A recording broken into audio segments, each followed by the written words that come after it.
असंगोहम असंगोहम पुनः पुनः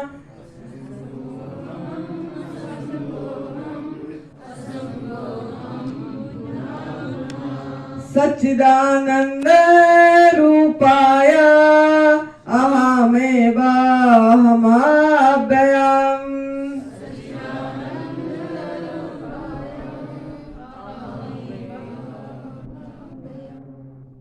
अंतर्ज्योति बहिर्ज्योति प्रत्यक्ष ज्योति परात्परा ज्योति ज्योति स्वयं ज्योति आत्म ज्योति शिवोऽस्म्यहम् गुरुर्ब्रह्मा गुरुर्विष्णु गुरुर्देवो महेश्वर गुरुर्साक्षात् परं ब्रह्म तस्मै श्री गुरवे नमः तस्मै श्री गुरवे नमः अखंड मंडलाकारं व्याप्तं येन चराचरं तत्पदं दर्शितं येन तस्मै श्री गुरवे नमः तस्मै श्री गुरवे नमः ध्यानमूलं गुरुर्मूर्ति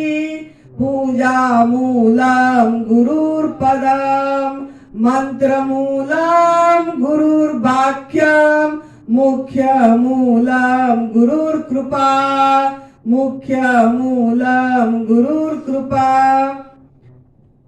सर्वप्रथम हम हमारे सद्गुरुदेव स्वामी अखंडानंद गिरि जी के चरणों में सत नमन कर रहे हैं। परम पूज्य सद्य विभि चौहान गुरु जी जो हमारा एडवांस न्यू डाइट सिस्टम जो तप सेवा सुमिरन का मार्गदर्शन उनके चरणों में मेरा सत नमन। वेदांत किशोरी स्वामी निरंजन जी महाराज उनके चरणों में मेरा कोटि नमन। इस शरीर का माता पिता जिन्होंने यहाँ धरा पृष्ठ में लाने के लिए निमित्त बने उन माता पिता के चरणों में प्रणाम और आप सभी दिव्यात्मा जो यहाँ पधारे हैं आपके चरणों में मेरा नमन है नमन है नमन है। इशारे पर मत लटक इशारे पर मत लटक स्वयं के गुरु को जान स्वयं के गुरु को जान। दूसरे का पंख क्या काम दूसरे का पंख क्या काम है खुद का पंख पहचान खुद का पंख पहचान। ये हमारा परम पूज्य सत्य है अखंडानंद गिरि जी महाराज जी का वाणी था कि हर समय इशारे पर मत लटक मतलब हर समय गुरु की उंगली पकड़ पकड़ के चलना नहीं है। तुम स्वयं अपनी गुरु को खोज लो। अपनी गुरु अपनी आत्मा है और आत्मा में स्थित होना है। अपना जो भूल गए हैं अभिस्मृति हो गई है हम अपने आप को नहीं पहचान पा रहे हैं। हम आनंद स्वरूप है सत स्वरूप है चित स्वरूप है आनंद स्वरूप है। तो सच्चिदानंद रूप स्वरूप खुद ही है तो खुद ही का अनुभव करना है। तो अपना आत्मा गुरु के शरण में आ जा। सब धर्म त्याग करके अपनी आत्मा गुरु पे शरण में आके अपने साथ हर पल हर क्षण हर सांस में उसको अनुभव करो कि सांस भी वही ले रहा है चला भी वही रहा है हजम भी वही कर रहा है खून भी वही बना रहा है। जो भी है सब कुछ परमात्मा ही है सब कुछ परमात्मा ही है। इस चीज की अनुभव करना है। तो जैसे गुरु ने जिनको भी आप गुरु माने से गुरु अपने आकाश ढूंढ लिया मतलब अपने आप में स्थित होके आकाश में उड़ रहे मतलब आकाश ही जैसा आकाश निराकार है सर्वव्यापक है सर्वत्र है वही। तो आप भी अपनी आकाश खोज लो और अपनी गुरु खुद बन जाओ अपनी डॉक्टर खुद बन जाओ। अपनी अंदर सब कुछ है वो अखंड शक्ति का अनुभव करो। करने के लिए रास्ता नक्शा अलग अलग है नक्शा अलग अलग दिखती है लेकिन मंजिल एक है। तो इसके लिए आप सभी को बहुत बहुत धन्यवाद। आप लोग यहाँ पधारे हैं इस चीज को, इस खोज पे मतलब आगे जाने के लिए, अपनी स्थिति को पहचानने के लिए यहाँ पहुंचे हैं। आज 5 जून 2024 जो हमारा एक आध्यात्मिक साधना शिविर चल रही है। ये कोई ऐसा शिविर नहीं है, ये एक आध्यात्मिक साधना शिविर है जिसके लिए आज दूर दूर से यहाँ आप आए हैं। इसके लिए आप सभी को, इस आनंदी को बहुत बहुत धन्यवाद। तो आज हमारा जो टॉपिक चल रही थी कि हम दुखी क्यों हैं, हम परेशान क्यों हैं, हम तनावग्रस्त क्यों हैं, हम हर समय कुछ भी हमारे अंदर में दौड़ चल रही है, दौड़ हापादापी चल रही है कि अभी भी कुछ पाना बाकी है, अभी भी कुछ पाना बाकी है, कुछ अभाव का महसूसियत हो रहा है, अभी भी कुछ अपेक्षाएं हैं कि अभी भी मुझे मेरा बेटा पालना है, मेरा बच्चे पालना है, मुझे ये बड़ा करना है, मेरे बेटी की शादी करना है, मुझे यहाँ संभालना है, वहाँ संभालना है, लेकिन मन हर समय भागी जा रहा है, भागी जा रहा है और आनंद की महसूसियत नहीं कर पा रहे। करना तो है क्योंकि मनुष्य जीवन मिला है तो कालक्षेप तो करना है। जैसे जैसे प्रारब्ध लेके आए हैं ऐसे ऐसे तो इस शरीर से काम लिया जाएगा, लेकिन जब काम लिया जाता है उस समय हम हमारा स्वरूप स्थिति में है कि हो के काम हो रहा है कि खो के हो रहा है। ये सबसे महत्वपूर्ण बात है कि हम हमारे स्वरूप स्थिति में हो के जी रहे हैं कि खो के जी रहे हैं। मतलब हम उसको भूल के जी रहे हैं कि हर समय अपनी सेंटर पे, केंद्र पे रह के छू के, मतलब डबल एरो आपका हो के काम हो रहा है। जैसे 2 तीर, मतलब अपनी स्वयं के तरफ भी एक आंख है और जो बाहर हो रही है एक, जो दृश्य और दृष्टा बोलते हैं वो डबल एरो, दृष्टा हो आप, दृश्य ये है, फिर दृश्य दृष्टा भी खत्म होगी। लेकिन पहला तो कदम यही तो सिद्ध हो जाए हमारे से कि हम दृष्टा हैं, हम साक्षी हैं जो बोल रहे हैं। तो दृष्टा, उस दृष्टा के तरफ जो देख रहा है, जो करवा रहा है, जो सुन रहा है, उसके तरफ एक हमारा एक एरो, एक इधर भी हमारा नजर है क्या? अगर नजर नहीं है तो हम दुखी रहेंगे, तो कभी भी हम शरीर से भी निरोगी हो जाएंगे तो मन से भी हम दुखी रहेंगे, मानसिक दुखी रहेगा या कुछ ना कुछ आपका हलन चलन बनी रहेगी। कोई भी परिस्थिति अनुकूल हो प्रतिकूल परिस्थिति में हम डमाडोल होते रहेंगे, समता में नहीं रह पाएंगे। हम ये परिस्थिति भी वही बना हुआ है, वही भी परमात्मा है, जैसे सर्दी गर्मी भी वही परमात्मा ही है। हमको ओत प्रोत करके रखा है, प्यार कर रहा है, हम ही हैं। इस चीज की अनुभूति नहीं हो पाएगी। तो इस चीज की अनुभूति के लिए दोनों को साथ साथ लेना है। कोई बोलता है ये ठीक है, कोई बोलता है ये ठीक है, नहीं। एक सिक्के की 2 पहलू है।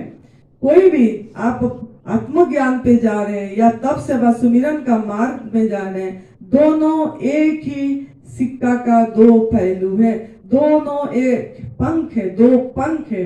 अगर दोनों किसी का आ गई तो उसका उड़ान, मतलब वो आकाश खोजने में देर नहीं लगेगी। जो गुरु ने हमको दिखा रहे हैं वो आकाश में स्थित है। हम आकाश खोजने की जरूरत नहीं है, कोई खोजा नहीं जाता है, सब स्थित है। उस स्थित की अनुभूति होगी। तो इसके लिए हम कारण हम ढूंढ रहे थे, दुख का कारण किस लिए हमारा इतनी ये हो रही है। तो जैसे जैसे वो दुख का कारण को समझ के हम हटाते चले जाएंगे, ऐसे ऐसे आपको दिखाई देगा कि हम तो वहीं खड़े थे, मंजिल पे थे, अब मंजिल पे हो के भी मंजिल को खो दिए। तो ये तप सेवा सुमिरन का मार्ग, ये जो हमारा जो अनुभव में आया, ये एक सहज योग है। सहज योग, सहज योग का अर्थ क्या है? सहज योग का अर्थ ये है कि इसमें कुछ भी पाने को नहीं है, कुछ भी पाने को नहीं है। सिर्फ हम अनुभव करना कि हम मंजिल पे खड़े हैं, लेकिन मंजिल ढूंढ रहे हैं, रास्ता ढूंढ रहे हैं, मंजिल पे खड़े हैं। तो मंजिल पे खड़े, हमारा जो मंजिल है क्या है? हम शिव स्वरूप हैं। इस चीज की अनुभूति नहीं हो पा रही है क्योंकि वो जो मंजिल पे खड़े हैं, मंजिल के चारों तरफ हम कूड़ा डाल रखे हैं, चारों तरफ कांटे डाल दे रहे, बिछा रखे हैं, रास्ता ढूंढ रहे हैं, रास्ते में सब तरफ कांटे ही कांटे, रास्ता और मंजिल एक ही है, एक ही है, खत्म एक ही में है, लेकिन हम उस चीज की अनुभूति नहीं कर पा रहे। जैसे जैसे हम कांटे को साफ करते जाएंगे, जैसे जैसे हमारा गंदगी को साफ करते जाएंगे, आपको नजर ही आ जाएगा, अरे मैं तो कहाँ था, वहीं खड़ा था और ढूंढ रहा था, मंजिल पे होके मैं ही तो हूँ वही। इस चीज की अनुभूति आएगी। जैसे कि चश्मा हम खुद पहने हुए होते हैं, ऐसे उठा दिए होते हैं, पहन के भी ढूंढते रहते हैं, मेरे चश्मा कहाँ रख दिए, मेरा चश्मा कहाँ, एकदम से स्ट्राइक, अरे मैं तो चश्मा तो पहना हुआ हूँ। जैसे ही गले में एक हार पहने हुए होते हैं और सो जाते हैं, सोचते हैं कि गले का हार तो हम खोल के रख दिए थे, फिर उठते हैं, हम ढूंढते हैं कि मेरा गला की हार कहाँ रख दी, ढूंढते रहते, फिर कोई आके आपको बताता है, अरे तू तो हार पहना रखा है, कहाँ ढूंढ रही है, ओहो ये है। बस इतनी सी स्ट्राइक होगी, अब कुछ नहीं है इसमें, इतनी सी स्ट्राइक होगी। जब आपकी सब सफाई हो जाएगी, जब चीजें मतलब अंदर की गंदगी कूड़ा निकलते चली जाएगी, जो सही आहार लेते चले जाएंगे, कुदरत को नियम को सम्मान देते चले जाएंगे, कि जो प्रकृति ने हमारे लिए नियम निर्धारित करा है, जैसे दूसरे पशु पंछी अपनी नियम से चल रहे हैं, कोई भी मतलब कुदरत की नियम को उल्लंघन नहीं कर रहे हैं, ऐसे ही जब हम मानव इंसान करेगा, जो कर पाएगा, जैसे जैसे वो कुदरत का नियम को सम्मान देगा, मतलब कुदरत मतलब क्या, परमात्मा, परमात्मा ही कुदरत है, परमात्मा ही प्रकृति है, मतलब परमात्मा को जैसे जैसे आदर देते चले जाएंगे, उन्होंने जो हमारे लिए रखे करते चले जाएंगे, तो हमारा को भी ऐसे ही महसूस होगा, अरे ये मैं ही तो हूँ, मेरे सिवा ये कौन है, मैं तो कुछ से अलग नहीं हूँ। इस चीज की वे स्ट्राइक होगी, आनंद होगी, फिर हर समय एक आनंद में आनंद की स्थिति, आनंद घन, इस चीज का अनुभूति आएगा, और सबको ही आनंद घन ही है, इस चीज की भी आपको अनुभूति आएगी।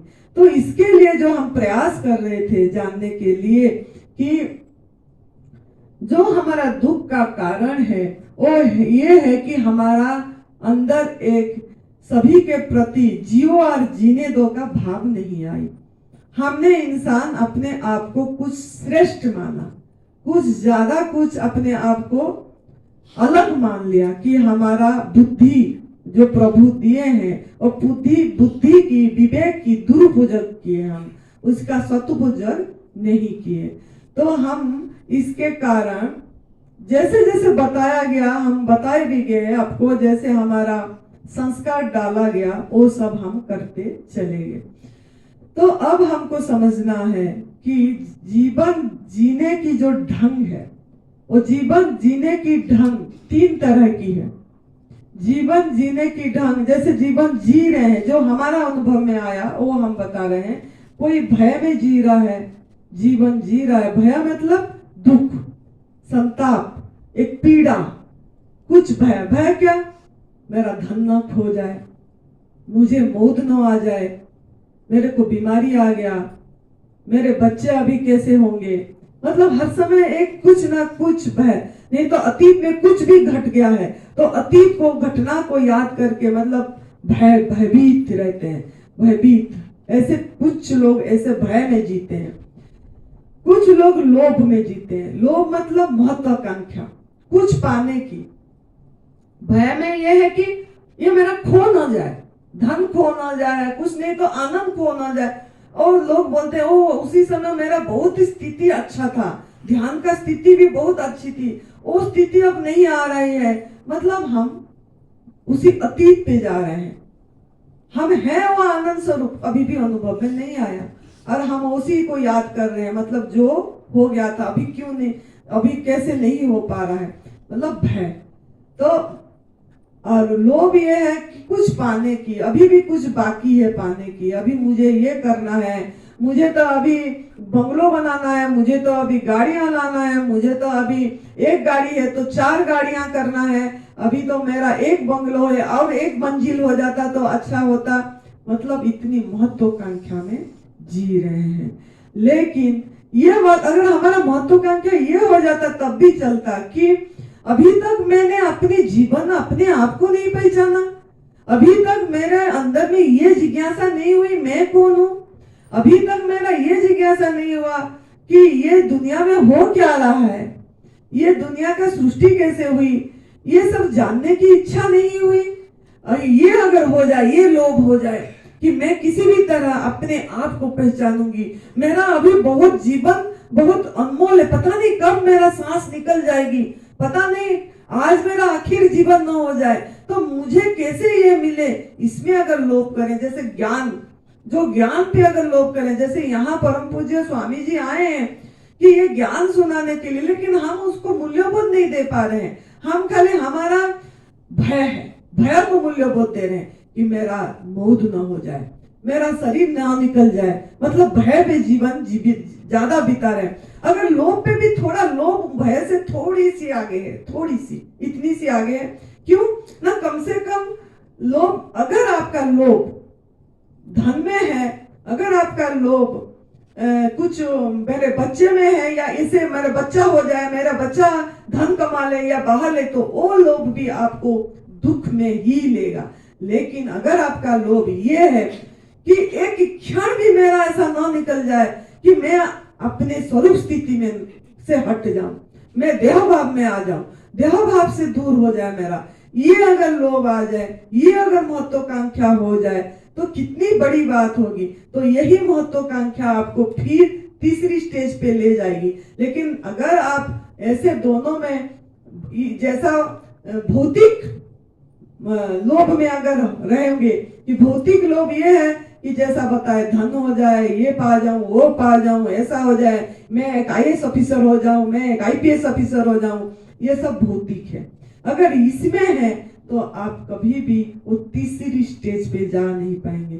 अगर लोभ आपका ये है कि हम किसी भी तरह हमारा उस स्वरूप स्थिति पे पहुंच जाए, हम कितनी भाग्यवान है, इतनी दूर से 92 साल से 92 इयर्स जिनकी शरीर की अवस्था है, उन्होंने इतनी करुणा करे हमारे प्रति, इतनी हमारे प्रति दया करे, उन्होंने इतनी दूर से, उड़ीसा कितना दूर 3 दिन लगती है पहुंचने के लिए, अब फिर भी उन्होंने हमको इतनी दया करे, मतलब प्यासी के पास कुआं है, कुएं के पास प्यासी जाना चाहिए। ऐसे अगर हमारा मन की भाव नहीं हो रहा है तो आप कभी भी मतलब वो स्वयं में स्थिति नहीं हो पाएंगे कि हम भाग्यशाली, इतना इम्पोर्टेंट, इतनी प्यास जगना चाहिए, कब 5 बजेगा, कब 5 बजेगा, बस मैं हॉल पे पहुंच जाऊं, कब 5 बजेगी, अभी तो ये सब हो गया, कितना अभी और टाइम है, हमको ऐसे ही लगती है, अभी 3 घंटा बचा है, अभी हर समय मैं खाली बात इनको बता रही हूँ, मेरे को ये होती है कि मैं इसको बता रही हूँ कि ये कर दो, वो कर दो, ये जूस पियो, वो जूस पियो, ये करो, वो करो, अरे वो कब समय आएगा कि वो ज्ञान कान में बच जाए कि मैं ही आत्म स्वरूप हूँ। वो भी परमात्मा खुद बोल रहे हैं और परमात्मा का दर्शन उनमें कब हो जाए, मुझे पहुंच जाए वो, और हम व्याकुल होते हैं। ऐसे आपके अंदर में भी ऐसे लोभ होना चाहिए इतना कि हम पहचान नहीं पा रहे हैं। जैसे कृष्ण भगवान को अपनी समय में, कृष्ण भगवान जब ये किए थे उस समय कोई लोग उनको पहचान, दुर्योधन नहीं पहचान पाए, जबकि अर्जुन पहचान पाए कृष्ण भगवान है। ऐसे ही दुर्योधन के साथ जितने लोग थे कोई नहीं पहचान पाए उनको कि वो भगवान। लेकिन हम कितनी ये है कि हम अभी भी यहीं पे नहीं पहचान पा रहे हैं, अभी भी कोई कुछ बोल रहा है, उनको कोई कुछ बोल रहा है। कितनी हम मतलब अपने आप के प्रति क्या कर रहे हैं, कितना वो आत्महत्या वाली बात है कि हम ये हत्या कर रहे हैं अपने आप को।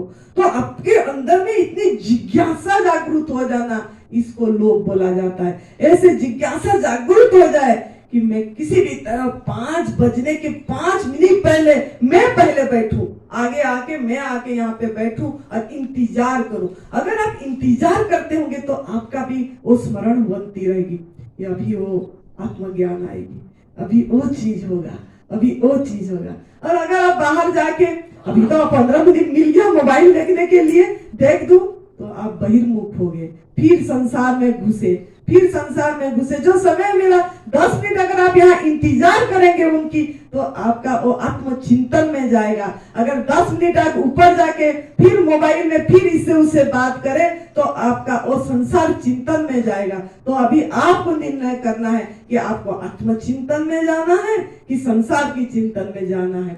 अगर यहाँ बैठ के बैठोगे तो आप उनकी चिंतन में रहोगे। अभी आएंगे स्वामी जी, अभी हमको इतनी ज्ञान सुनाएंगे। अभी तो 3 दिन निकल गया है, 10 दिन से 3 दिन निकल गया, बहुत कम दिन है। मैं मेरे को अनुभव कर लूं कि मैं ही आत्मा स्वरूप स्वयं आनंद हूँ, कब वो चीज आ जाएगी। काल भी अनुभव करवा ही दिया उन्होंने। अगर कोई अनुभव नहीं किया होगा तो वो अपनी मतलब ये खुद की कमी है। आत्मा का जो लक्षण बताए उन्होंने, जो सबसे बड़ा एक रस, सब कुछ उन्होंने बता दिए वहीं पे, अविनाशी बोल के जो आत्मा का लक्षण है उन्होंने। ओ आप हो, आप उसी को ढूंढ रहे हो, सुख की तलाश कर रहे हो, सुख मिल जाए और हमेशा रहे।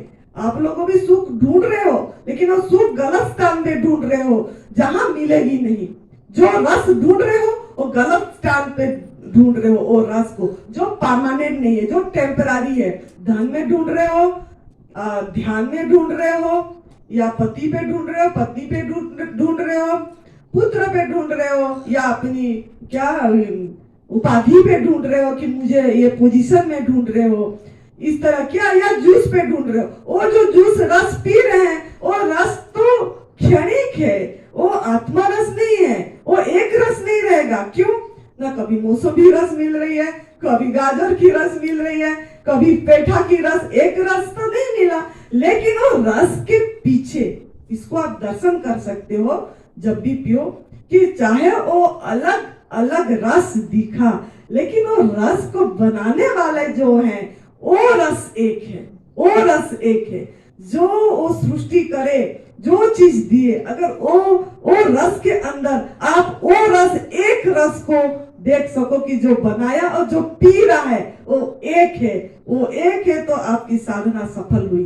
तो ऐसे ही आपको वो चीज की अनुभव कब होगा, वो एक रस जब आप यहाँ बैठेंगे और यहाँ बैठ के वो चीज को सुन के चिंतन करेंगे। जो स्वामी जी बता रहे हैं, हमको चिंतन ही नहीं कर रहे हैं, वो ये सब एक ही साथ होगी तो आपको अनुभव में आएगा। तो मूल्यबोध आप किसको दे रहे हो, किस चीज को मूल्यबोध दे रहे हो?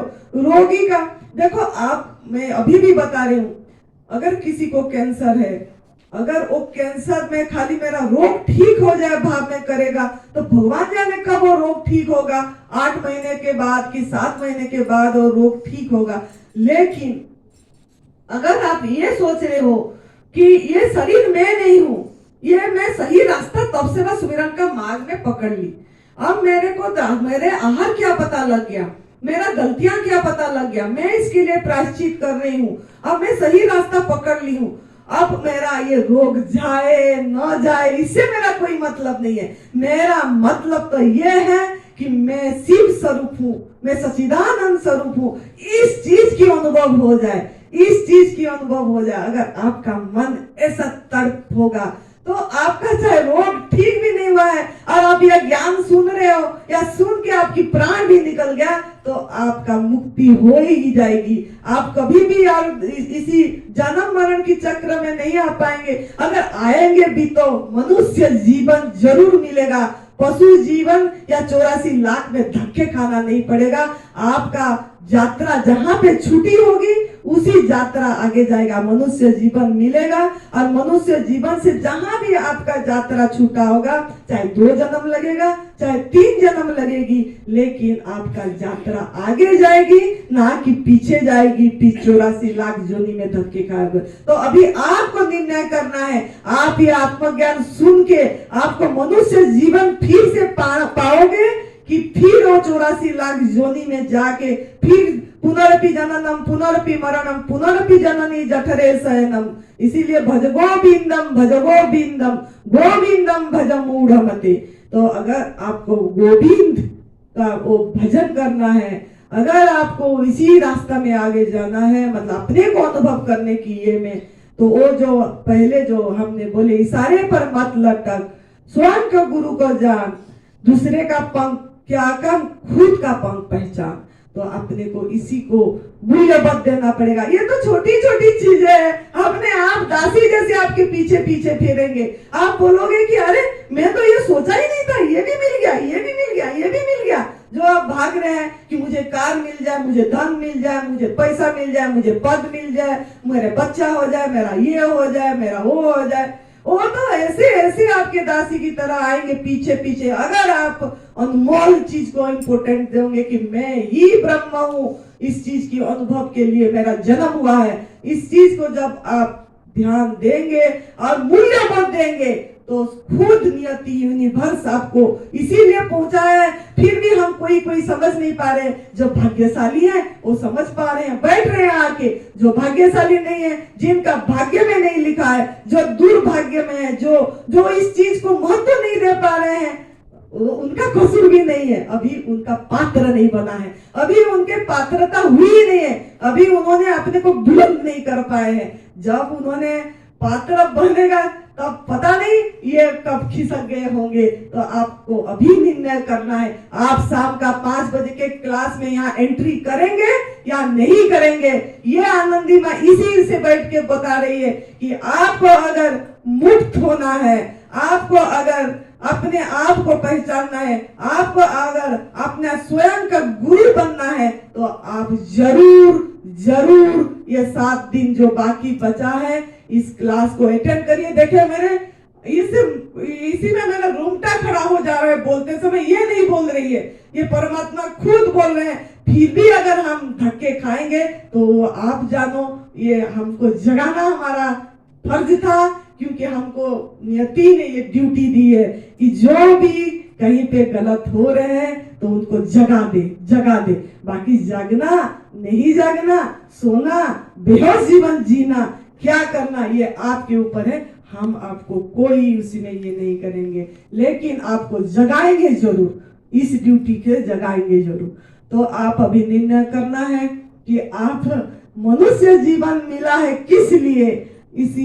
इसी लक्ष्य जो बड़ा है, उसका बड़ा लक्ष्य रख के अगर आप तप सेवा सुमिरन को साथ साथ करेंगे तो इस रोग से भी मुक्त होंगे और भव रोग से भी मुक्त होंगे। अगर आप दोनों रोग से मुक्त होना चाहते हैं तो दोनों को साथ साथ करिए। बार बार यही से बोलूंगी, साथ साथ करिए। फिर देखिए क्या चमत्कार होगा। वो चमत्कार को आप नमस्कार करेंगे जैसे इसने करी है।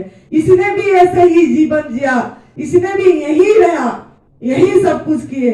5 साल तो कोई साथ में नहीं थे, कोई भी साथ में नहीं थे, अकेला यहाँ पे रहे। स्वामी जी ने हमको सब पूछे बैठ के, और तूने मेरे को बता तू किसने कैसे रही, क्या करी। फिर उन्होंने खुद बोले अपने मुख से, तूने तो बहुत साधना तप करी, इधर अकेले रह के करी। तो वो तप का फल से, इसी का तप का फल से आपको एक संत भगवान स्वरूप में आके आपको ज्ञान देने के लिए बैठे। फिर भी हमारा आंख नहीं खुल पा रही है तो हमारा पात्र नहीं बना है। हमारा पात्र हम बने ही नहीं है। अभी हम संशय बुद्धि में जी रहे हैं अभी कि ये तो ऐसा है, ये तो ऐसा, ये तो ऐसा बोल। अरे इनके पीछे जो उनका आपके प्रति कल्याण भाव है, आपके प्रति जो दया है, आपके प्रति जो प्रेम भाव है, वो पीछे का दृष्टि को कोई दृष्टि नहीं दे पा रहे। आगे उनका मुख को सुन रहे हैं कि अभी तो इन्होंने यही डांट रहे, अभी तो ऐसे बोल रहे हैं, अभी तो ऐसे बोल रहे हैं। अरे उनके पीछे जो उनका प्रेम है, उस प्रेम को आप क्यों दर्शन नहीं कर पाए? क्यों उन्होंने ऐसे आपको चाह रहे कि इस जीव का कल्याण हो जाए, कहीं इसको कहीं फिर से मनुष्य जीवन ना मिलके कहीं फिर पशु जोनी में ना चला जाए, फिर कहीं चींटी ना बन जाए, फिर कहीं मकोड़े ना बन जाए, फिर कहीं ये ना बन जाए। इसीलिए उन्होंने आके आपके पास बैठे। लोग पूछ रहे कितना डोनेशन दिए हैं इन्होंने आपको। शर्म आना चाहिए, शर्म आना चाहिए। मैं यही व्यासपीठ में बैठ के बोलूंगी, अरे कितना डोनेशन, एक डोनेशन दे के मेरे पास यहाँ आके बोल रहे। शर्म आना चाहिए इस बात बोलते समय। थोड़ा सा अपने पे सोचिए कि हम क्या बोल रहे हैं, क्या बोल रहे हैं, किसको क्या बोल रहे हैं। थोड़ा सा समझ आ जाना चाहिए अभी भी कि उन्होंने तो आपको जगाने के लिए, इतनी दया करने के लिए आए, लेकिन अभी भी हम नहीं समझ पा रहे, अभी भी हम नहीं जग पा रहे। थोड़ा सा बोलने से पहले जो भी बोल रहे हैं, कौन बोल रहे हैं मुझे नहीं पता, लेकिन मेरे कान पे आ रही है। लेकिन जो भी बोल रहे हैं थोड़ा सा बोलने से पहले सोचे सोचे कि कहीं ये कर्म तो नहीं बन जाएगा मेरा, कहीं किसी इसी कर्म में मेरा कोई तो नुकसान तो नहीं हो जाएगा। इस कर्म बोल के, वचन बोल के थोड़ा सा अपने आप पे सोचना है। क्योंकि हमारा गुरुजी हमेशा बोलते थे कि इतनी बोलो जितना जरूरत है, इतनी बोलो जितना जरूरत है। अगर हम बेमुखर बोल रहे हैं, सलाह दे रहे हैं, किसको कोई पूछ नहीं रहा है, बोलते जा रहे हैं, तो भी यह गलत है। तो आप अपनी बोलने से पहले विचार करो कि ये जो हम बोलने जा रहे हैं ये इसको काम आएगा, इसको क्या जरूरत है, इसका क्या प्यास है। बोलने जाऊं तो थोड़ा सा अपने आप पे सवाल करना है, फिर बोलना है, तो आपका सार्थक होगा। लेकिन बेमतलब की बात बोलते रहेंगे तो कभी भी हम कहीं नहीं पहुंच पाएंगे। चाहे तप सेवा सुमिरान का मार्ग करें, चाहे हम शास्त्र पढ़े, चाहे उपनिषद पढ़े, चाहे कुछ पढ़े, लेकिन हमारा सोच सही होना चाहिए।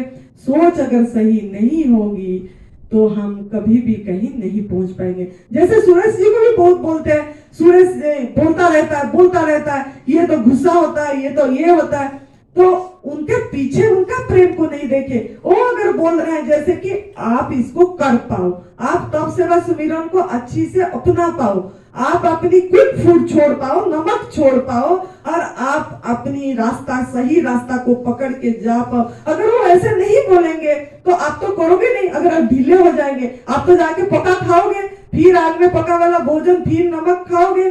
तो उनके पीछे भी हम उनका प्रेम नहीं देखे, उनके पीछे भी हम उनका करुणा नहीं देखे, उनके पीछे भी हम उनका मैत्री भाव नहीं देखे कि वो बाहर से जैसे नारियल जैसे है, बाहर से कड़क है, अंदर से कोमल है। ऐसे ही स्वामी जी भी बाहर से आपको कड़क दिख रहे हैं, अंदर से इतनी प्रेमी है। उनके जैसे प्रेमी तो कोई है ही नहीं, कोई भी नहीं है इतनी प्रेमी। लेकिन हमको समझने के लिए टाइम लगेगा। जब आप उनका ज्ञान सुन लेंगे पूरी तरह से, आपको समझ आएगी सच में मैं कितना भ्रम में था कि ये मतलब गलत ये हुआ था। अपने आप को फिर प्रायश्चित करेंगे, क्षमा मांगेंगे। तो इसके लिए थोड़ा आप जाग जाइए कि जो भी है ये दोनों जनों का जो स्वभाव ऐसी है, बहुत मेरे को आता रहता है। कोई बोलता है सुरेश ऐसा है, कोई बोलता है ये ऐसा है, मैं बोलती कोई कुछ नहीं है। सबके पीछे आपका भावना, उन लोगों का भावना मंगल है, उन लोगों का भावना मैत्री है, करुणा है, प्रेम है। दर्शन करना सीख जाओ इनके पीछे की भाव को। जब दर्शन करना सीख जाएंगे सब कुछ हो जाएगा।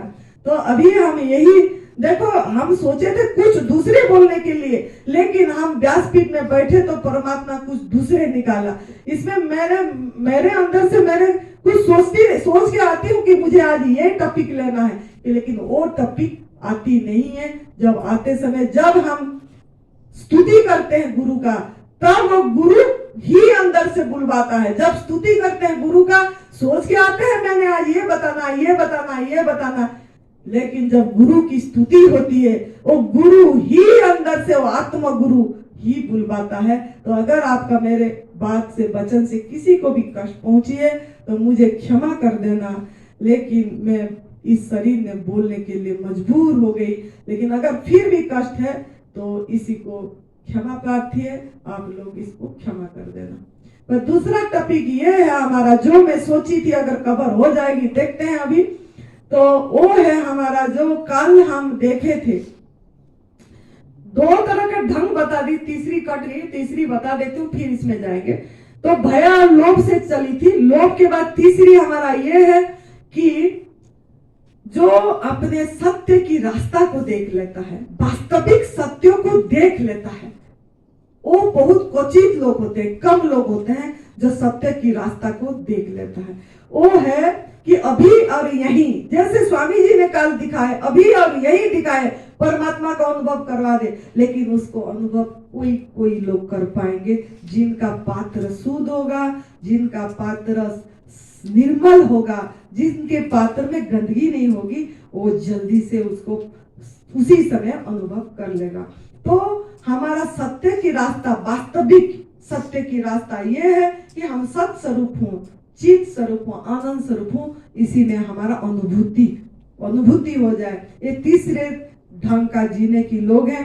भय आपको अतीत मिलेगा, लोभ आपको भविष्य मिलेगा, बांधेगा, लेकिन जो तीसरी ढंग है सत्य, वो सत्य वर्तमान अभी देखेंगे, अभी इसी क्षण, नाउ, हियर एंड नाउ में रहेंगे हर समय। अभी अभी मैं ही ब्रह्म हूँ, यही परमात्मा है। परमात्मा खा रहे, परमात्मा पी रहा है, परमात्मा सो रहा है, परमात्मा देख रहा है, परमात्मा ही सब कुछ है। इस चीज की तीसरी ये में वर्तमान में रहेंगे। वर्तमान, वो कभी भविष्य में नहीं जाएंगे कि आगे क्या होगा, मैं जीऊंगा कि नहीं, मेरी बीमारी ठीक होगा कि नहीं, इसमें नहीं जाएंगे। वो रहेंगे वर्तमान में, इसी क्षण अभी में। तो ना कुछ खोने को है यहाँ, मतलब कुछ अतीत वाले सोचेंगे, जो भय है वो सोचेंगे कुछ खो ना जाए, कुछ खो ना जाए। लोभ वाले, महत्वाकांक्षा वाले, कुछ पा लूं ऐसे सोचेंगे। लेकिन जो सत्य के रास्ता में है वो यही सोचेंगे, ना कुछ यहाँ खोने को है, ना कुछ यहाँ पाने को है। यही चीज कि यहाँ ना कुछ खोने को है, ना कुछ पाने को है, हर एक क्षण अपनी होश में जीने को है, होश के साथ जीने का है। बस यही आपका होगा। ये होगा तीसरी ये में होगा जब आप अपने आप को सफाई करते करते जाएंगे, तब से बस स्मरण के मार्ग में। और फिर ये चीज अनुभव में आएगा, अरे ये तो मैं ही हूँ, तुम ही हो, तुम ही संपदा हो, तुम खुद ही संपदा हो। इस चीज की अनुभव में तीसरी में आएगी। तो ये सब चीज तीसरी तक पहुंचने के लिए आप आपका सफाई करते चले। और दुख का कारण जो बताए, पश्चाताप करना पड़ेगा। जो हमारे सुने थे, हमने काल बताए थे आप लोगों को कि रात भर चिंतन करना कि सच में आप क्या गलती करे हैं, कुछ गलती करे हैं आप लोगों ने, कुछ महसूस हुआ आप लोगों ने अतीत में जो भी है, कुछ गलतियां हुई है आपसे, हुई है, बहुत हुई है। यूं ना आवाज नहीं आ रही ना, आवाज आना चाहिए। गलतियां तो हमारे से भी हुई है अभी तक हम पश्चाताप कर ही रहे हैं। इसीलिए जो दूध से बनी चीजें लिए, हमने शहद लिए, किसी को छीन के किसी को कष्ट दे के लिए, इतनी जल्दी उनकी बद्दुआएं जो मिली थी और उनका दुआ पाना है, उनकी दुआ ही आपको ठीक करेगा। तो उनकी दुआ के लिए आप हर समय प्रायश्चित करिए और लोगों को बताइए। जैसे स्वामी जी बता रहे, स्वामी जी अपनी फार्म में लिख दिए कि प्रतिज्ञा करना है कि दूध से बनी चीजें, शहद, मांसाहार, सिल्क के कपड़े, चमड़े की चीजें, ये सब नहीं यूज करना है। जो इसके लिए राजी है वो ब्रह्म ज्ञान सुनने की पात्र है, वो ब्रह्म ज्ञान सुनने की, ब्रह्म विद्या सुनने की पात्र है। उन्होंने फार्म में लिख दिए, यहीं पे फार्म भरवाए हैं। तो अभी हम भी यही बोलेंगे, जो ये सब करने के लिए राजी है वे सेकंड कदम एडवांस न्यू डाइट सिस्टम का जो है वो ही कर पाएंगे, नहीं तो नहीं कर पाएंगे। नहीं तो फिर थोड़ी दिन करेंगे, फिर कुक फूड खाएंगे, थोड़ी दिन करेंगे, 1 महीना करेंगे, फिर लोग बोल देंगे आपको, अरे ये पतले हो गई है, अरे ये तो बुढ़ी जैसे दिख गया, अरे ये क्या तेरा हाल करा दिया, कुछ तो खा ले। तो आप फिर उसी में पड़ जाओगे। सब हमको फोन करते हैं, फिर बोलते हैं कि यार हमको बोल रहे हैं कि बुढ़ी जैसे पतली कांटा हो गया है, तू खा ले, नहीं तो तू तो जिएगी कैसे, जा थोड़ा फुल बॉडी टेस्ट कर ले, यही बोल रहे हैं। और हम उनके बस से उनको ले खा लिए और फिर मेरी बीमारी दोबारा आ गया, यही बोलते हैं फोन में, फिर हमारा दोबारा बीमारी आ गई। तो जब पता लग गया ये हमारा आहार नहीं है, फिर भी हम उन्हीं को खुश करने के लिए अपने अंदर जो परमात्मा बैठे उन पे विश्वास नहीं हुआ। जो डॉक्टर बैठे, खुद की डॉक्टर खुद बनना है, खुद की गुरु खुद बनना है, दोनों चीज यहीं पे होगा।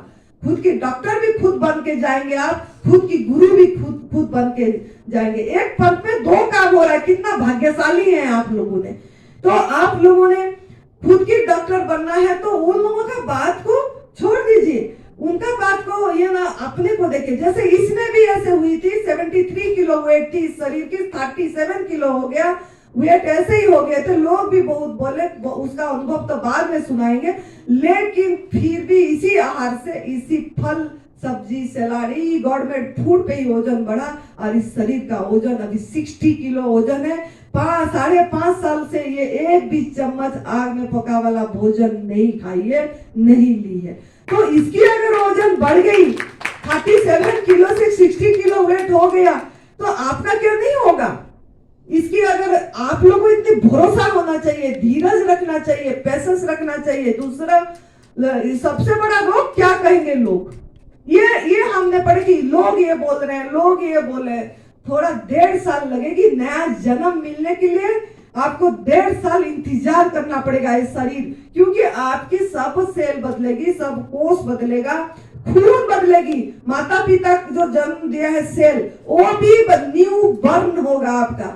जैसे आपकी सिंपल शरीर भी मृत्यु होगी जब, तब आपका क्या होगा ना, आपका धीरे धीरे उम्र बढ़ जाएगी, कमजोरी आएगी, आती है ना, बोलते हैं अब 60 साल उम्र हो गया, कमजोरी आ गई, और अभी थकावट हो रही है, ऐसा भी बोलते हैं। फिर बुढ़ी जैसे दिख जाओगे। ये जब सिंपल जो लोग खाना भी खा रहे हैं, आग में पका वाला भोजन भी जो खा रहे हैं, फिर उनका भी झुर्रियां पड़ जाएगी, दांत निकल जाएगा आपका, और फिर आपका मृत्यु होगी, शरीर की मृत्यु हो जाएगी, मतलब वस्त्र बदलेंगे।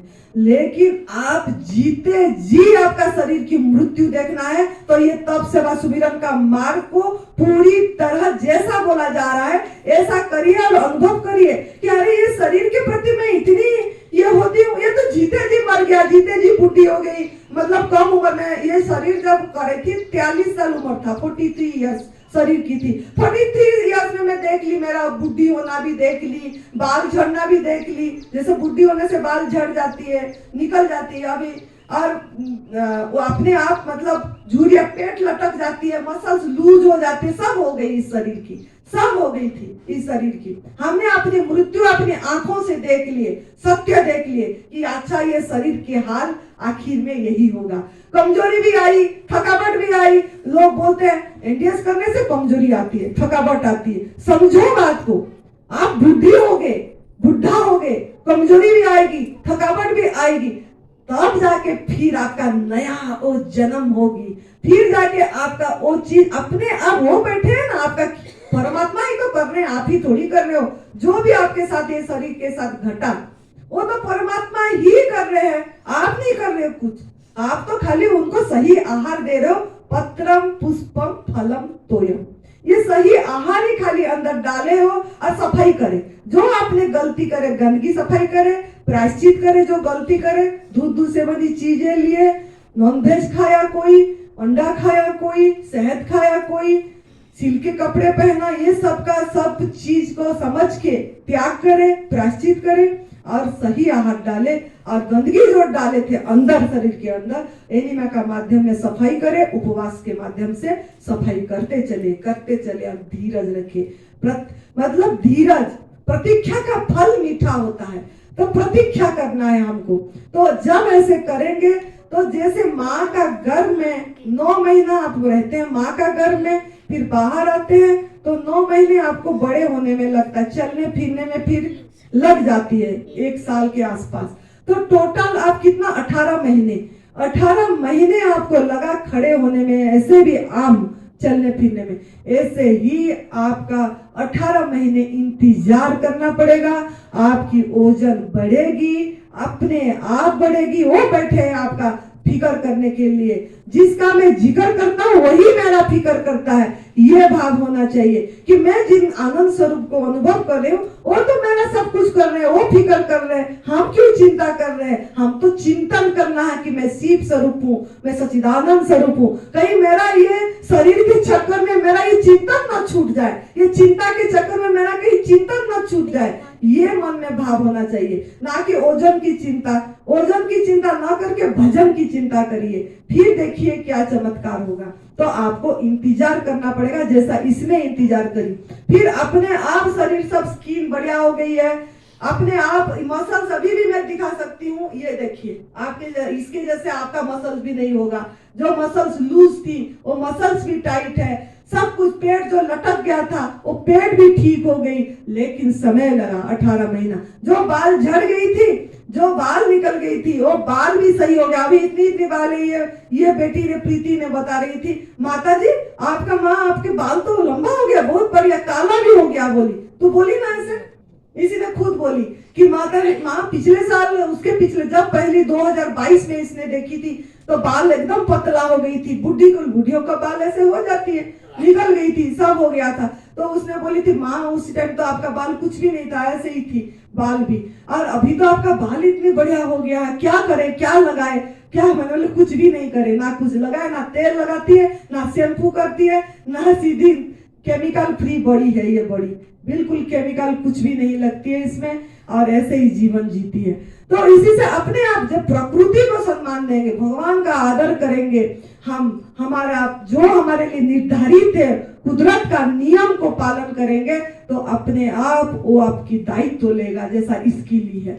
तो आप लोगों का भी लेगी, लेकिन धीरज रखना पड़ेगा, वेट भी बढ़ेगा, सब कुछ होगी। तो आपको इसके लिए दूसरा कदम जो है करने से पहले आपको शपथ लेना पड़ेगा। जैसा स्वामी जी ने अपने ब्रह्म ज्ञान देने से पहले उन्होंने भी शपथ दिलवा दिए, फॉर्म भरवा दिए, ऐसे आपको भी। इसीलिए मैं अभी तक ना एनिमा बताई हूँ ना कुछ बता रही हूँ, अभी तक एनडीएस के टॉपिक में तो इस शरीर में गई ही नहीं, अभी तक चौथे दिन हो गया, तो अभी तक बताएगा तब बताएगी जब आप लोगों ने शपथ लेंगे कि सच में, जैसे आप लोगों ने देखे होंगे सिल्क के कपड़े कितनी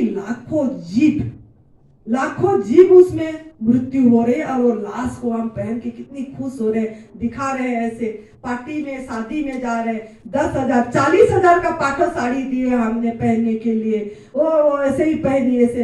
अरे 40,000 क्या, उसको मृत्यु को नजदीक आने के लिए, मतलब अपनी जिंदगी खराब करने के लिए हम उनको उसी चीज दे दिए। तो आप लाश पहने, एक मुर्दा, मतलब इतनी लोगों का, इतनी जीवों का लाश पहन लिए, और आपके प्रति उनके प्रति करुणा नहीं हो रहे।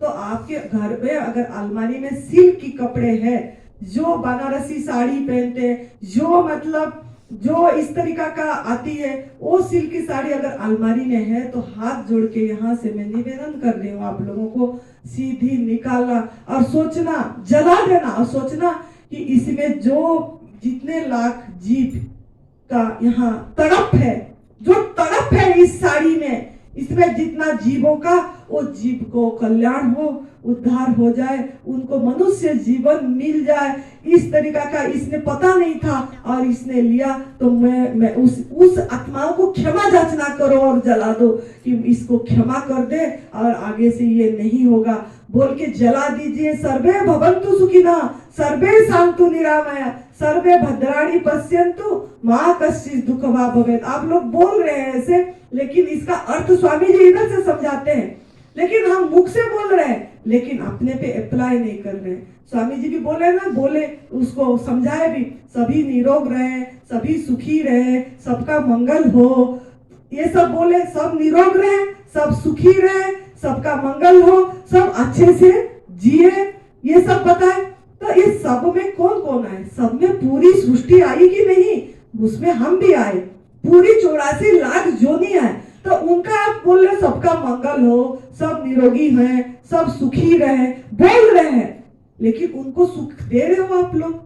जो दूध पी रहे हैं, जो लोगों ने जो मांसाहार कर रहे हैं, जो शहद ले रहे हैं, जो सिल्क की कपड़े पहन रहे हैं, जो चमड़े की चीज यूज कर रहे हैं, जिंदा पशु को उन्होंने मार के चमड़े निकाल रहे हैं, मुलायम बनेगा बोल के, जो पर्स, जो जैकेट, जो चीज बन रही, जो सोफा बन रहा है, जो फुटबॉल का और ये बल कुछ भी बन रहा है, ये सब चीजें काल दिखा रहे थे, जिंदा ये को।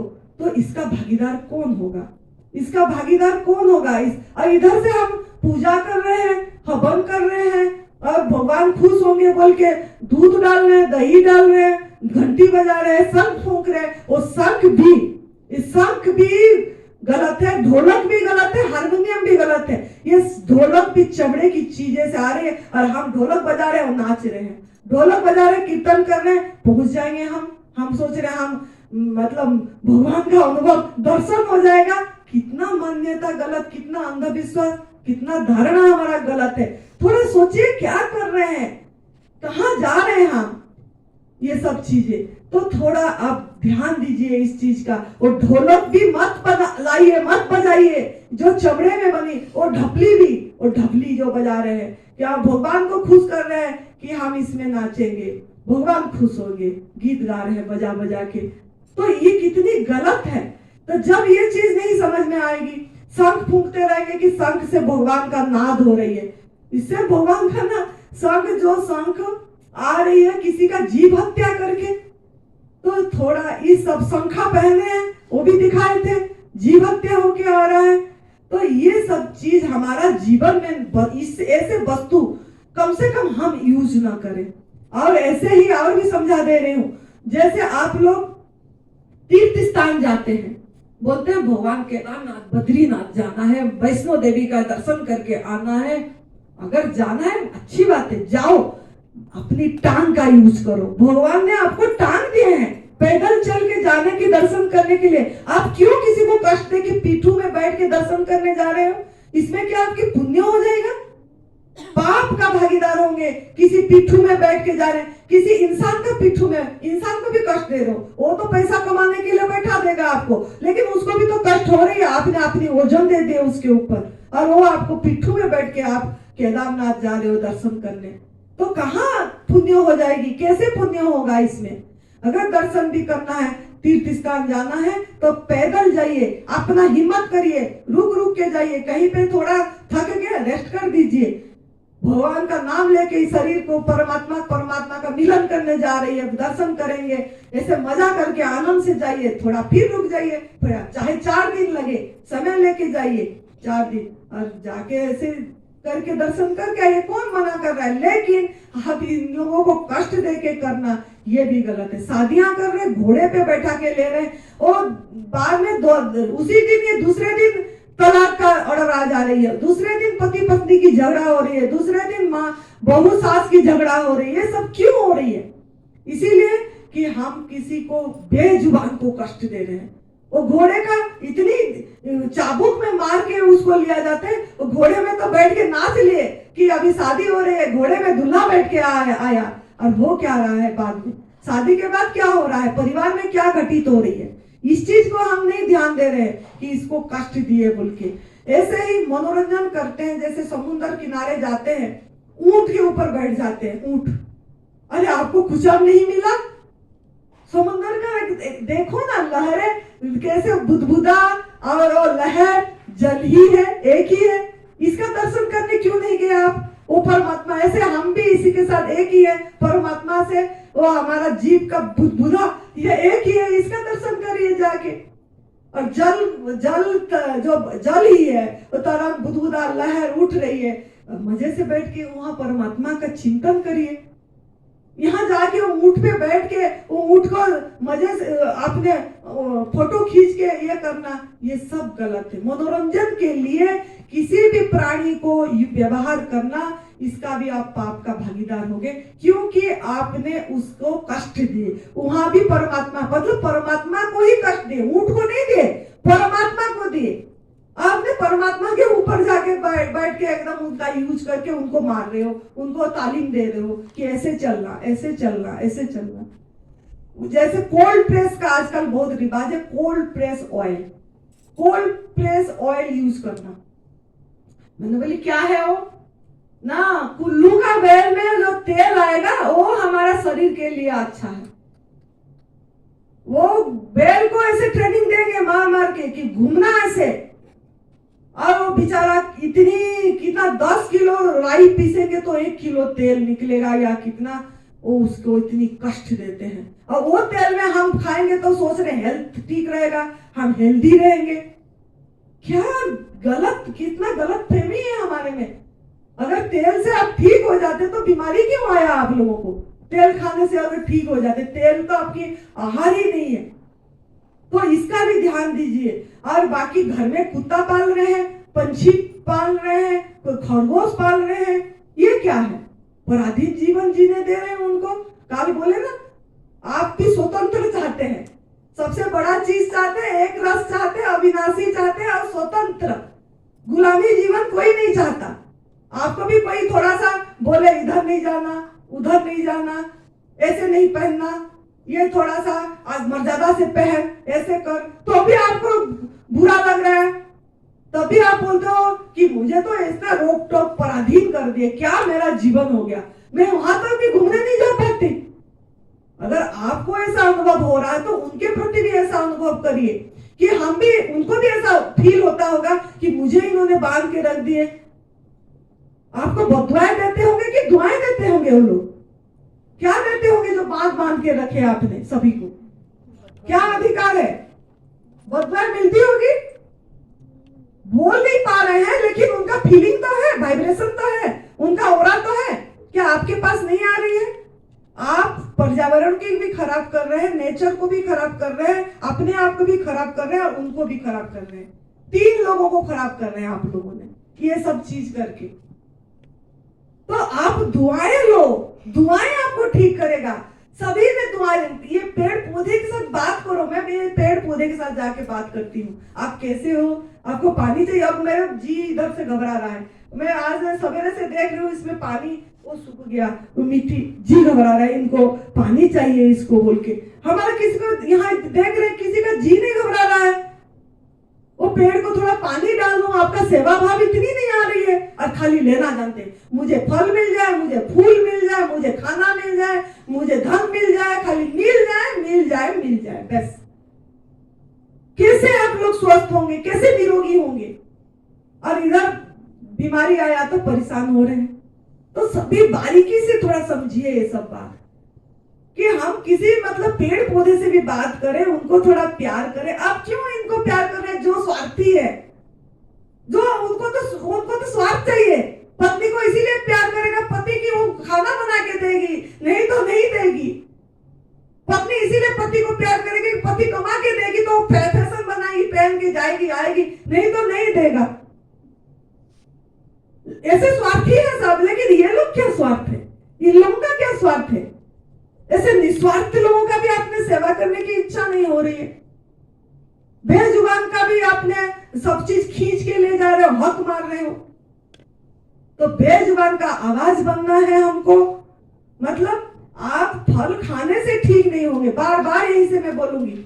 आप फल खाने से या रस पीने से या उपवास करने से ठीक नहीं होंगे जब तक ये पहला कदम आपके अंदर में एकदम ग्लानि भाव, पश्चाताप भाव नहीं आएगी। जब तक मतलब आप जब तक ये बेजुबान का आवाज नहीं बनेंगे। मतलब क्या है ना, लोगों को आपको तड़प होना चाहिए, इसको जैसे तड़प हो रहे हैं। मैंने तो सोची कि यहाँ जो जितने 90 लोग आए हैं, 80 लोग, इनको तो ये कर्म कर दे कि मैं पिछले कर्म जो खराब करी, इतनी दूध क्या पी ली, क्या खा ली, मैंने कितना गलत करी, कम से कम मेरे पिछले कर्म कुछ साफ हो जाए, कुछ अंश में। क्या पता कितना और भी गलती करी होंगी। मुझे प्रभु ने, परमात्मा ने इस सेवा का मौका दिए तो मैं तो कम से कम बीज बो दूं, चाहे वो छोड़े न छोड़े उसके ऊपर है, वो जाने। मुझे वो गाली भी दे, बेइज्जत भी करे, तो मेरा कर्म साफ हुआ, मेरा कर्म साफ हुआ, अच्छा हुआ। मैं तो बोलती हूँ मेरे को कोई ज्यादा बेइज्जत करे, कोई ज्यादा मुझे गाली दे, ताकि मेरा अंदर पीछे जो बहुत गलती करी हूँ वो साफ हो जाए। मैं ये नहीं बोलूंगी कि तू किस लिए मुझे बेइज्जत करा, तू किसने मुझे ऐसा ऐसा बोला। मैं तो प्रभु को धन्यवाद, परमात्मा को दूंगी, परमात्मा वाह, आपने इसके माध्यम में इतनी सुंदर मेरा सेवा मतलब मेरा ये कर दिया, मेरा अंदर पीछे की जो गलती करी थी ये आनंदी ने इसकी साफ कर दी। धन्यवाद, थैंक यू, कृतज्ञता। तो ऐसे आप भी हो जाओ, आप भी ऐसे गलत को गलत बोलो, कोई समझे ना समझे। घर में आएंगे लोग आपके पास, अभी कोई पूछ भी रहे थे, हम तो नहीं लेंगे लेकिन घर में आने से बना के देना पड़ेगा। अरे नहीं, उनको प्यार से समझा, आओ बैठो, बढ़िया, आप आगे आए, बैठिए बैठिए, बल्कि प्यार से पहले आप कैसे हो, क्या हो, बात करें। आपके लिए हम ला रहे हैं, बढ़िया चीज ला रहे हैं। बोलेंगे नहीं क्या आज तो ठंड है, चाय बना के दे, अच्छी से मसाला कूट के अच्छी चाय दे। बोला है अरे चाय नहीं देंगे आपको हम, आप देखना कितना अच्छा चीज देंगे। तो क्या ना हेल्दी चीज देंगे आपको, जिसमें आपकी शरीर भी ठीक होगा, मन भी ठीक होगा, विचार भी ठीक होगी, सोच भी ठीक होगा, आपके अंदर में जाके एक अच्छा फीलिंग लाएगा आपको, ऐसा चीज देंगे। ऐसे बोल के प्यार से उनको एकदम गले लग जाओ, फिर जाके उनको बना के जूस दो, नारियल का दूध बना के थोड़ा हल्का गर्म पानी में रख दो, सर्दी का दिन है तो गर्म हो जाएगी, उसमें कोई इलायची पाउडर डाल दो, उसको थोड़ा गुड़ का पाउडर डाल के उसको पिला दो। दूध पीना है आपको, मैं अभी पिला रही हूँ, ये पिलाए।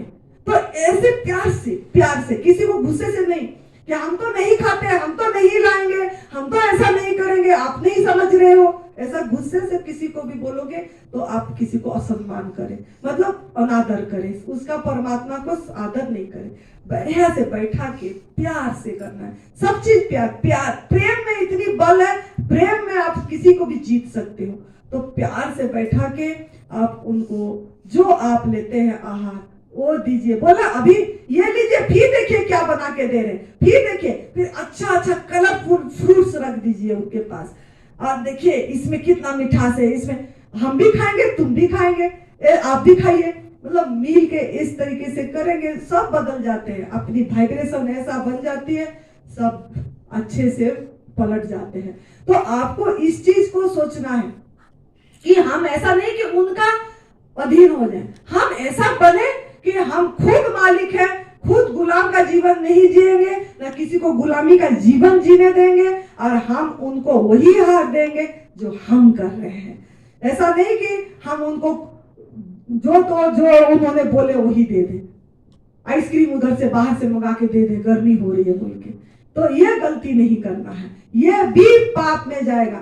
अगर आप खुद नहीं ले रहे हो, कल स्वामी जी बताए ना, मांसाहार में मांस भी अगर आप खुद नहीं ले रहे हो और जाके खरीद के ला रहे हो, बच्चे को दे रहे हो, बेटा को दे रहे हो कि जा बाजार में खा ला, तो आपको भागीदार होगे। ऐसे दूध में भी है, ऐसे शहद में भी है, क्योंकि सब चीज सेम लागू होगा, सब चीज। अगर किसी को आप सिल्क की कपड़े चमड़े की दे दोगे, आपने खुद नहीं पहने, आप सोचे कि इसको दे दें, गरीब है दे दें, इसको काम आ जाएगा।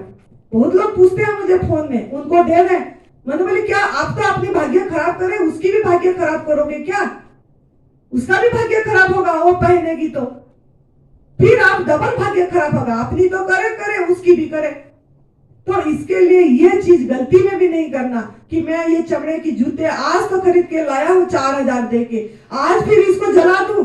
नहीं, जलाना पड़ेगा आपको, सीधी जला देना है और क्षमा याचना करके कि इस आत्मा को जो इन्होंने जो चमड़ी लगी इनका मतलब कष्ट हुई है, हमने अपनी यूज के लिए कष्ट दिए और हमको क्षमा दे। आपने जिनका भी ये चमड़ा आत्मा जिस आत्मा का लगी है, और ये आत्मा को कल्याण हो, इसको कष्ट न हो और मनुष्य जीवन या मिले, ताकि इसने भी ऐसे आत्म कल्याण की रास्ता में चल पड़े। इस भाव से उसको जला देना है, ना कि किसी को देना है।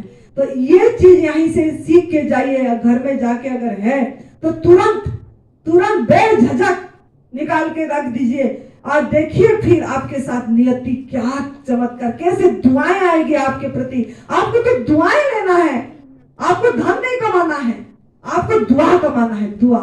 फिर वो दुआएं आपको भाग्य सही करेगी, दुआएं आपका रोग सही करेगा, और दुआएं से आप कुक फूड छोड़ पाएंगे, क्रेविंग नहीं होगी, नमक छोड़ पाएंगे, और दुआएं से आपका सत्य की रास्ता दिख जाएगा। जो सत्य, वास्तविक सत्य वो है कि मैं ही ब्रह्म हूँ, मैं ही आनंद स्वरूप हूँ, और ये सब परमात्मा ही बने हुए हैं, कोई अलग नहीं है, सब एक ही है, एक रस।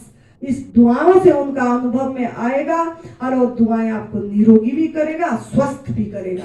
तो आप लोग अभी फिर सोच लीजिए आपको कैसा क्या निर्णय करना है। जू भी जाते हैं तो जू जाना बंद कर देना। अगर देखने जाते हैं ना पैसे दे के, उनको भी बांध के रखे हुए होते हैं, और आप उनको देखने जाते हो, फोटो खींचते हो, ये भी आपके कर्म बनेगा। जू भी नहीं जाना है आपको। ये सब चीज बहुत गलत हो रही है, तो ये सब का ध्यान रखिए। अगर प्रण करने के लिए तैयार हैं तो बोल दीजिए, अभी प्रण करा देंगे, नहीं तैयार है तो फिर टाइम लीजिए और 3 बजे में। लेकिन स्वामी जी की क्लास से पहले मैं यहाँ पहले प्रतिज्ञा प्रण जरूर ये इसने कराएगी और खड़े होके कराएगी। अगर आप तैयार हैं सब कोई, तो अभी 2 मिनट लगेगा, हम करा देंगे प्रण। करा दीजिए, खड़ा हो जाइए सब। एक जन इस मोबाइल से भी थोड़ा रिकॉर्डिंग करना है, जिन्होंने प्रण ले चुके होंगे। अगर हमने ले रखा है। हाँ? और आप ले चुके ना? हाँ जी। आप आ जाओ यहीं से, थोड़ा ये वीडियो करना पड़ेगा। हाँ जी, हाँ जी।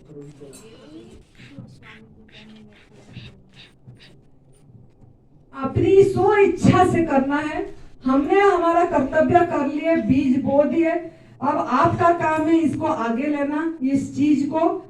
तो आप लोग स्व इच्छा में, किसी को बाध्य नहीं है, स्व इच्छा में खड़े होना है। और हाथ सब, दाहिने हाथ सब ऐसे कर देना है, दाहिने हाथ सब अपनी ऐसे कर लेना। इसका अर्थ है कि आप जिनको भी मानते हैं, आप जिनको भी मतलब अपनी जिनको मानते, जिनका ये करने से आप और गलती नहीं करेंगे, दोबारा फिर जाके वो दूध से बनी चीजें कभी भी नहीं लेंगे। मतलब कई शादी ब्याह में केक खा लेते हैं, घर में तो नहीं लाते, फिर जाके खा लेते हैं या पैसे दे देते हैं कि तू जा खा, वो गलतियां नहीं करेंगे। जिसका शपथ लेने से ऐसा मन में आपको सोचना है, जिनको भी मानते हैं, जिन भगवान को मानते हैं, जिस गुरु को मानते हैं, जिस माँ बाप को, अपनी माँ बाप का ऐसे प्रण करना, प्रतिज्ञा करना है और अपनी नाम लेना है। अपनी नाम मैं अपना अपना नाम लीजिए।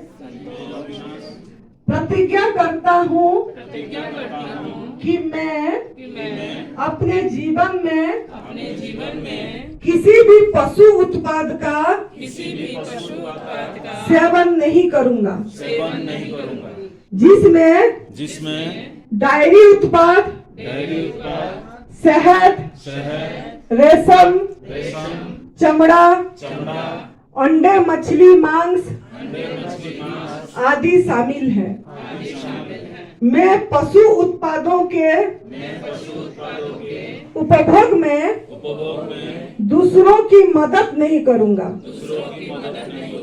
और ना ही दूसरों को पशु उत्पादों के उपभोग के लिए, पशु उत्पादों के उपभोग के लिए रुपया प्रदान करूंगा।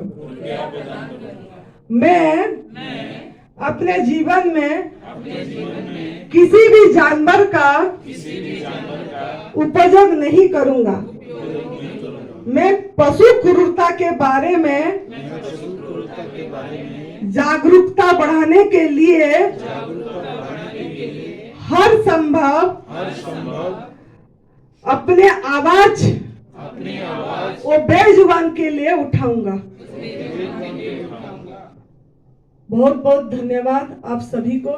और ये आनंदी ने यहीं से आप लोगों को प्रणाम कर रही है, शुक्रिया कर रहा है कि आप ये बात समझ पाए और दिल से, आत्मा से ग्रहण करें। तो इसके लिए इसने आपको दोबारा फिर से नमन कर रही है। शुक्रिया शुक्रिया शुक्रिया, धन्यवाद।